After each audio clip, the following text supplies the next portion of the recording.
Hello, আসসালামু আলাইকুম। কেমন আছো তোমরা সবাই? তো চলো আজকে দেখি আমার শীতের ফুল গাছগুলোতে কি ধরনের ফুল ধরেছে। তো শুরুতেই দেখাচ্ছি এই কসমস গাছগুলো। মাশাআল্লাহ, এই কসমস ফুলগুলো অনেক সুন্দর, আমার কাছে তো এগুলো অনেক ভালো লাগে। তারপরে রয়েছে এই চন্দ্রমল্লিকাগুলো। এই চন্দ্রমল্লিকাগুলোর অনেক ফুল তো অনেক আগে থেকেই ফুটেছে। তোমাদের একটা সুবিধা রয়েছে এই চন্দ্রমল্লিকা গাছগুলো লাগানো, বিকজ এই ফুলগুলো অনেক দিন পর্যন্ত বেঁচে থাকে আর বা সতেজ থাকে আর কি।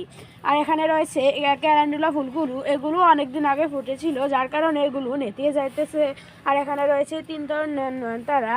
এখানে রয়েছে আমার ডান থাসগুলো, এবার বেশি ঝোপালো করতে পারিনি, বিকজ আমি একবার শীতের শেষে দিয়ে ডান থাসগুলো লাগিয়েছিলাম, তবুও ফুল দিতে কোনো কমতি রাখিনি, অনেক সুন্দর ফুল এগুলো। আর এখানে রয়েছে আমার এই কসমস গাছগুলো। তো তোমাদেরকে কেমন লাগলো শীতের বাগান? দাঁড়াও দাঁড়াও দাঁড়াও, তোমরা কি চলেই যাবে? এখানে তো রয়েছে আরেকটা জবা, এত সুন্দর জবা কখনো কি কেউ দেখেছো?